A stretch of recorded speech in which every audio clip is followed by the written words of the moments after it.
Ladies and gentlemen, we are approaching our station at the entrance to Main Street, USA, gateway to the 7 theme lands of the Magic Kingdom.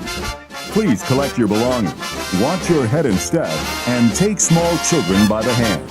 We hope you enjoy your day at the Magic Kingdom. Broadcasting live from 38 Studios in Providence, this is the Go Ask Mickey podcast, helping you with the tips, tricks, and the tools needed to save you time and money on your next Disney vacation. If you have any questions, comments, or suggestions, send them to goaskmickey@gmail.com.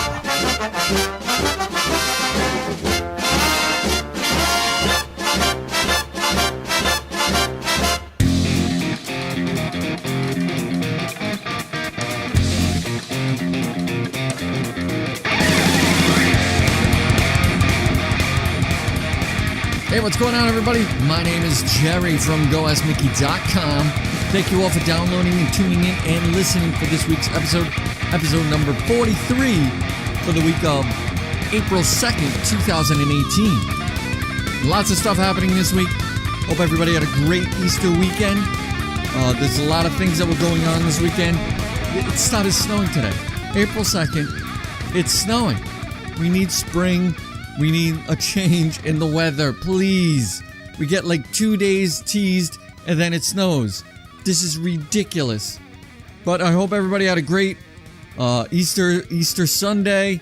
A lot of family fun, friends, all that good stuff. Not a lot of news this week. I wanted to talk to you about Southwest has recently been nominated as the best customer experience rating for pretty much all the airlines, according to a Temkin group. It earned the top spot as of today. Southwest delivers the best customer experience in the airline industry. Now, according to 2018 Temkin Experience Rating, an annual customer experience benchmark of companies based on a survey of over 10,000 U.S. customers. So this is basically a rating of people who have, been on other airlines, and they've rated Southwest top dog. Of the 9 airlines included in this year's ratings, Southwest earned the highest score with a rating of 76%, putting it in the 51st place overall out of 318 companies across 20 industries. Now, Southwest has earned the highest score for airlines every year since the ratings began in 2011, with the exception of 2015 when JetBlue came in first. So that's in the past, you're talking almost 8 years, lost 1. So that's a pretty good track record. Overall, the airline industry averaged 66% rating in the 2018 Temkin Experience Rating and tied for 12th place out of the 20 industries. The average rating of the industry is unchanged from 2017. Now, the ratings of all the airlines in 2018 are as follows, okay? Southwest got number 1, then it was Alaska Airlines, JetBlue, Virgin America, Delta, surprisingly, United Airlines, that's another surprise, American Airlines, ExpressJet, and Spirit Airlines. And that is according to Temkin Experience Group. Southwest Airlines continues to set the pace for customer experience in the airline industry, but Alaska Airlines is closing the gap, states Bruce Temkin, the manager and partner of the Temkin Group. Alaskan Airlines customer experience scored improved the most over the previous year, gaining 6 percentage points, and Spirit Airlines score, on the other hand, declined the most, dropping 5 points. So Alaska is coming up, Spirit is dropping. Now at its eighth year of publication, the experience rating is the most comprehensive benchmark of customer experience in the industry. They evaluate 318 companies across 20 industries, airlines, auto dealers, banks, computers. They do everything. So this company, this group knows their stuff. So Southwest has topped the charts for 8 years now, and they keep going. So I don't know if you've ever flown Southwest. They have great customer experience. You got to fight for the seat, but it's definitely worth it. Cheaper rates, a better experience, non-stop flights. They're a great ride.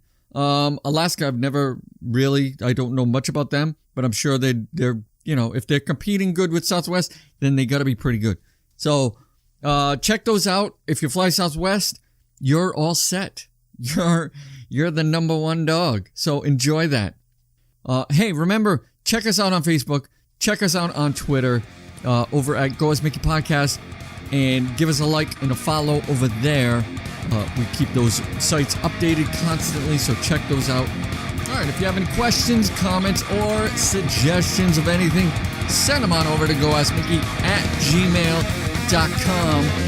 And we're going to head on over to the news desk to see what's going on this week around the world.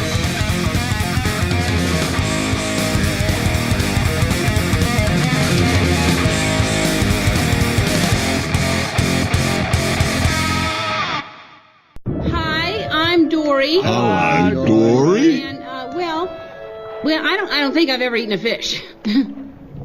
Hi, that's incredible. Good on you, mate. I'm glad I got that off my chest.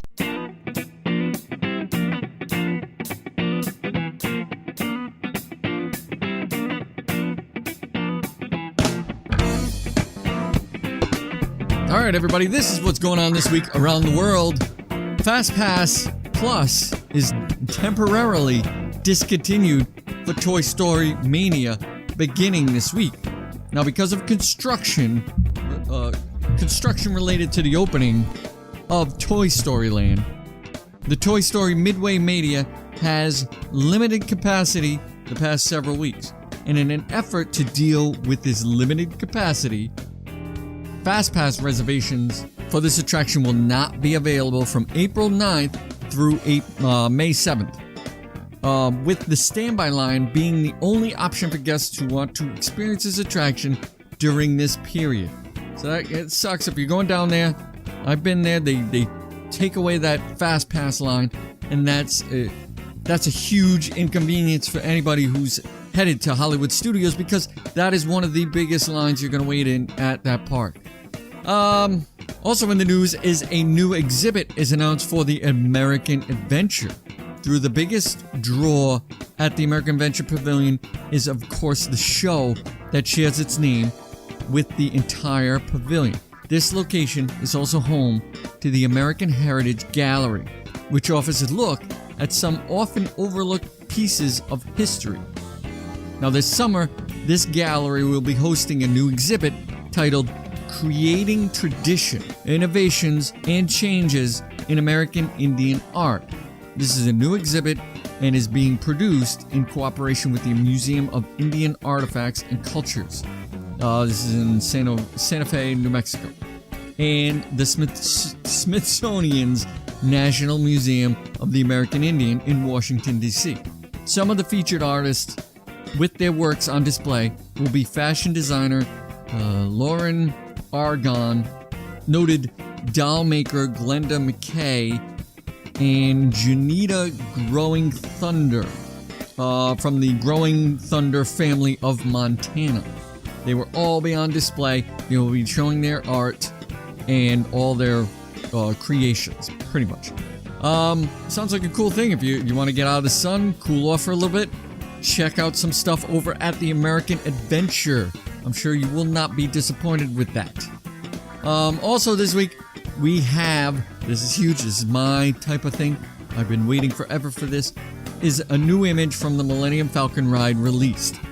Though we've seen concept art from the still untitled Millennium Falcon ride before, a new screenshot that I'm going to post on my Facebook and on my Twitter, so check this out, of an in-progress animated sequence from the ride portion of this attraction was unveiled earlier this week.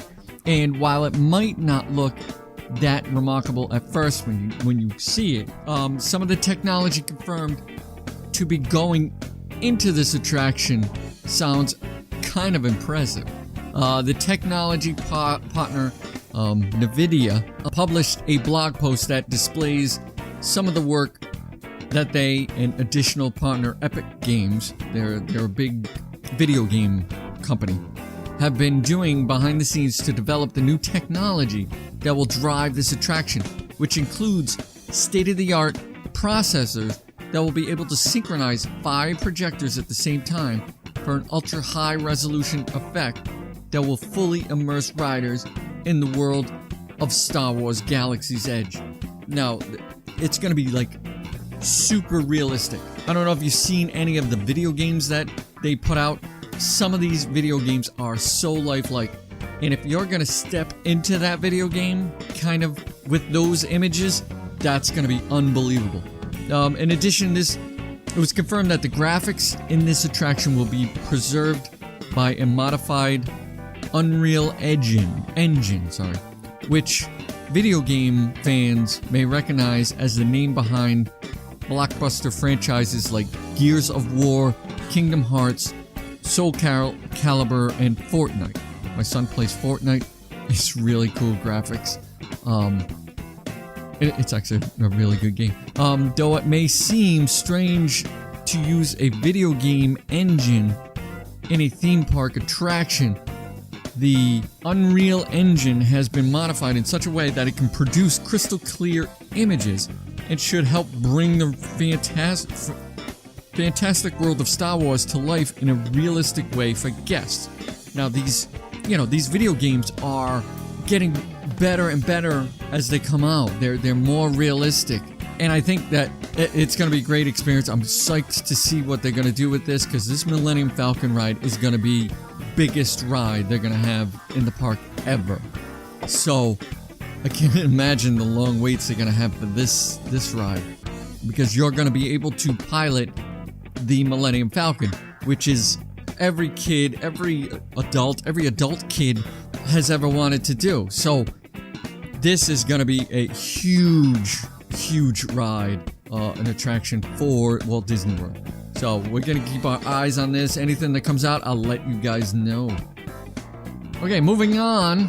They're doing a wine tasting experience to be offered for Disney Vacation Club members at Old Key West Resort during the week of next week. During April 15th, DVC members will have the option to participate in a weekly wine tasting experience that will be offered as part of a DVC Membership Magic. They're going to be doing this throughout the summer. They call it DVC Membership Magic. This new experience will be limited to 20 guests each Sunday, except for the holidays, and will be held from 3 to 4 p.m. So you get an hour at Olivia's Cafe over at Old Key West on a Sunday afternoon.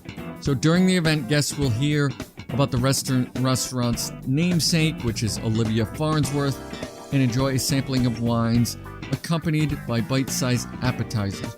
So you get a little something to eat, you get some really great wine, and the cost is $30 a person, including tax and gratuity. So everything's included, $30 a head.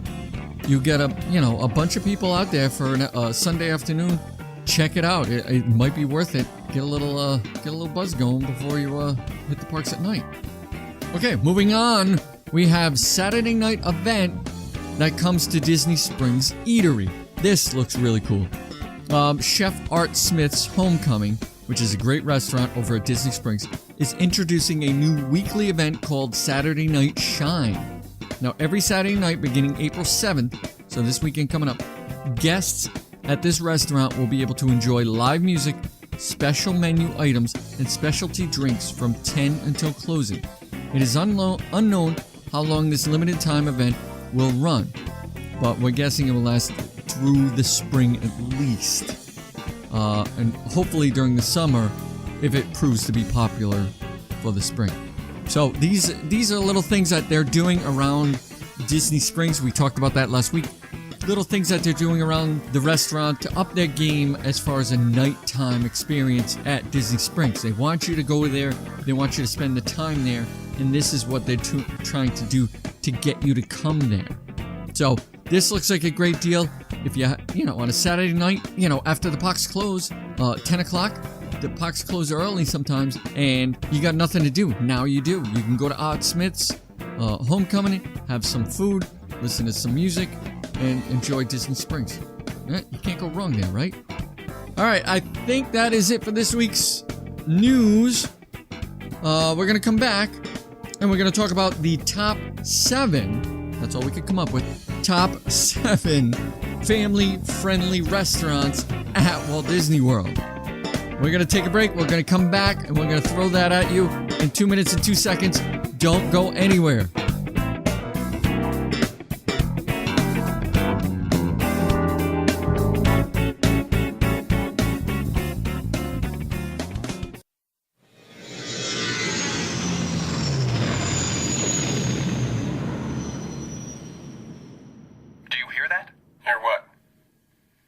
Some sort of transmission. You don't hear it? No, I don't hear anything. What does it sound like? It's some sort of message. And music. Music? Route it through the main system. Good idea. Routing now. What is that? I don't know, but it sounds familiar. Ladies and gentlemen, boys and girls, welcome to Star Wars Weekends at Disney's Hollywood Studio. May the Force be with you.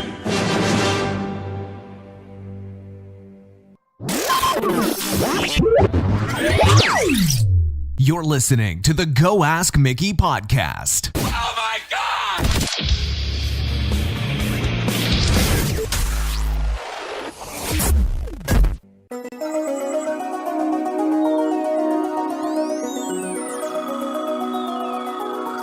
All right, welcome back. You're listening to the Go Ask Mickey podcast, voted #1 podcast in the past 3 years was somebody else. That wasn't us. It was somebody else. I think it was the Lou guy, the guy who eats everything. Wasn't us here. But hey, great for him. He's doing a great job doing that, and we wish him the best. Okay, we're talking the top 7 best family restaurants at Walt Disney World. Now, at its core, Disney theme park is the ultimate expression of family. It's all about the family. It's a family-friendly theme park. You bring your family. You're spending a family vacation there.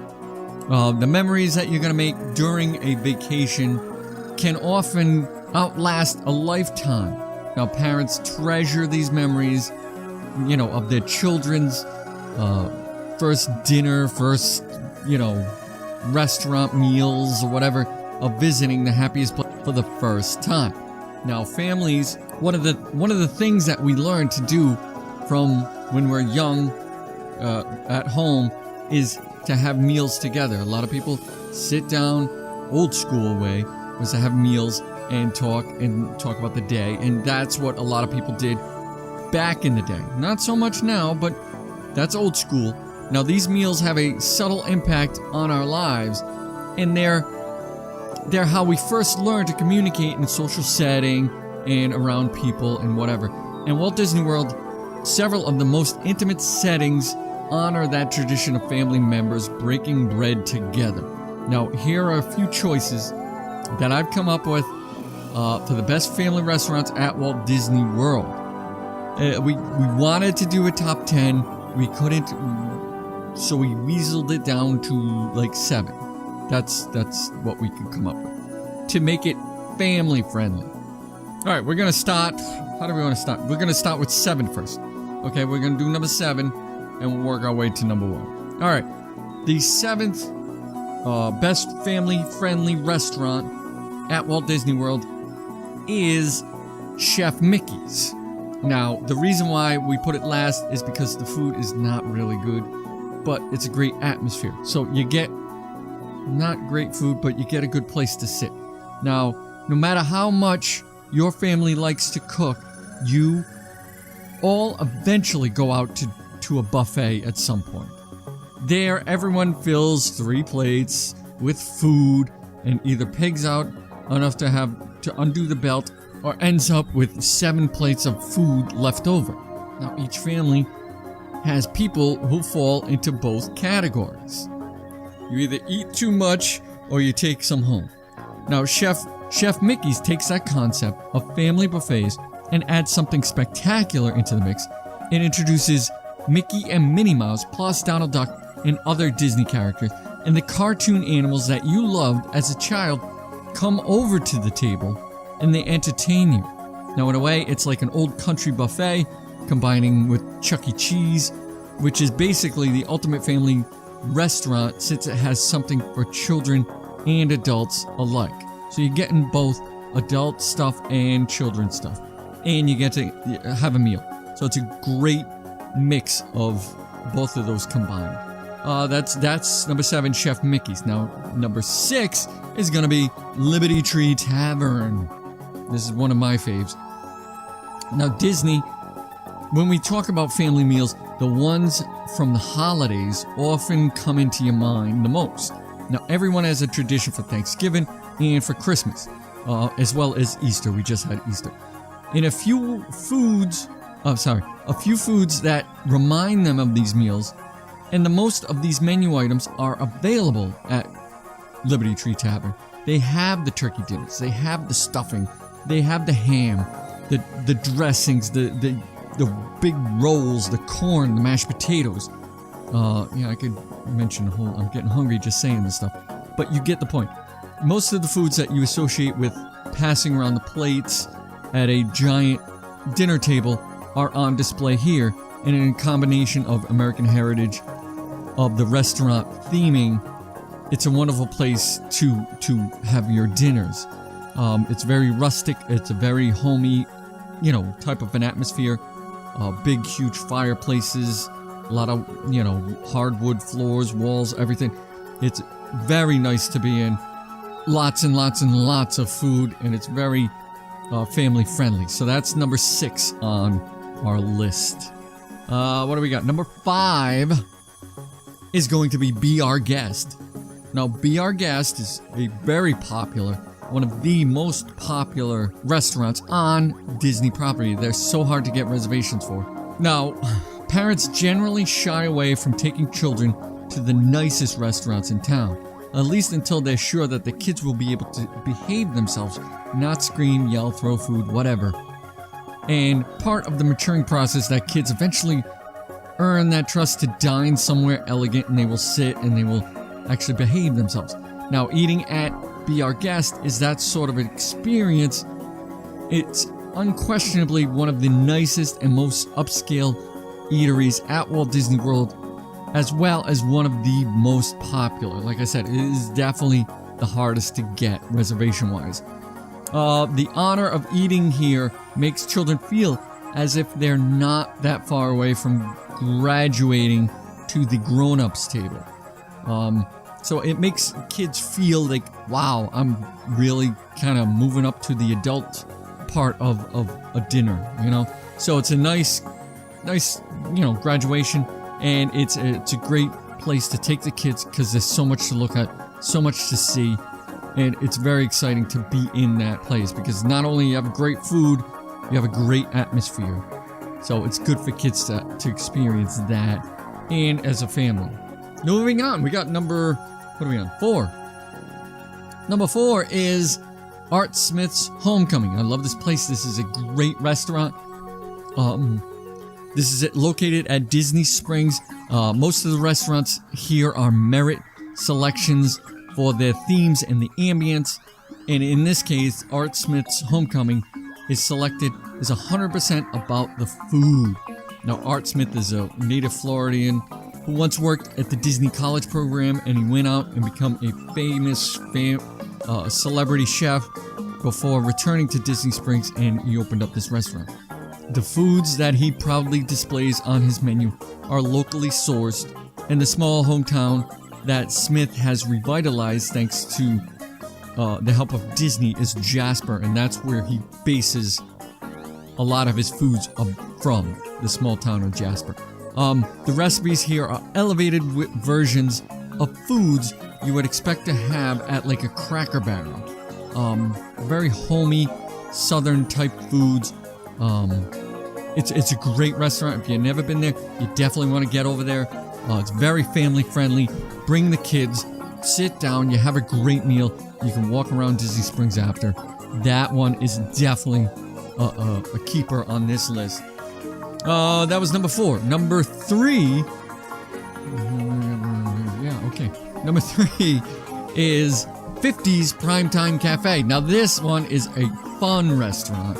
Out of all the various eateries on Disney's vast resort, the one that emphasizes the family the most does it in a kind of weird passive-aggressive way.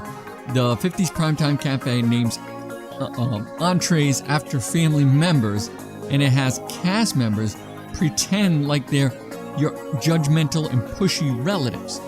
So they kind of are sitting at your table with you as your angry aunt or your, judging uncle, and they tell you what to do and critique your behavior. So now, none of which seems very Disney-esque in nature, but it somehow feels like one of the most detailed themes of any Disney dining experience. It's an experience that you're gonna get, as well as some unbelievable food. It's very homey food, meatloaf, chicken, that kind of stuff. And if you don't, I don't want to give a lot of the stuff away. If you haven't been there, it is definitely an experience that you will not forget. You honestly believe that you are an awkward family member being told all the things that you're doing wrong. Eating here certainly isn't for everyone. Now, it may remind you of the worst parts of home. Some people don't like this, but it's an experience that I think you need to experience just to be able to make that judgment. So I would advise, if you're doing a family thing, you definitely should try to head over to 50's Primetime. That was number 3. Number two, where are you? Oh, number 2 is the Hoop-de-Doo Review. Now, the Hoop-de-Doo Review is probably one of the hardest places to find on Disney property. It's located at Fort Wilderness Resort, and it's way out in the woods, way out there. So it's a trek to get to, but once you get there, it's so worth it. Family meals have a traditional element such as cornbread and chicken and old-fashioned desserts like strawberry shortcake, and they have a timeless aspect in which you remember the general structure of them for the rest of your life. No restaurant in Walt Disney World fits this description better than the Hoop-de-Doo Review. The show, now there's a show as well as a dinner, the show the menu hasn't changed in over 40 years. It's the same menu, so they gotta be doing something right. It also has the same show that hasn't changed since the 1970s, which means that parents can and have passed down the viewing experience with their children and have now done the same with their children. So it's a rite of passage kind of a restaurant where you go and you remember it, and you remember exactly how you remembered it because it's the same. So it's definitely worth checking out. You'll have a great time. Alright, that was number 2. Number 1, the number 1 family-friendly restaurant at Walt Disney World is Ohana. Now, being that, the word literally translate as family. So the word Ohana is translated as family, and it's an integral part of the inclusive nature of the Hawaiian culture. A society where people refer to complete strangers as cousins. And the Walt Disney World restaurant that uses that name serves ridiculous portions of grilled meats, creating the vibe of an island cookout. While that's not the traditional family meal on the mainland, it certainly has callbacks to many family barbecues, only with better flavors. Ohana is where the family you were born into and the family you chose join together for a delicious meal. This is a great meal for everybody. You go there, they just serve you tons and tons chicken, beef, shrimp, and tons and tons of it. So it's a family-friendly meal, and you get a ton of food, and it's just constantly coming at you, and it's a great vibe, great atmosphere. and huge big tables, lots of noise, lots of stuff going on. It's great for the family. That made our number one just because there's so much that this restaurant gives back that it made it number one. So that is it for the top 7 best family-friendly restaurants on Walt Disney World property. We're going to take a break. We're going to come back. We're going to close out the show. Stick around. Don't move.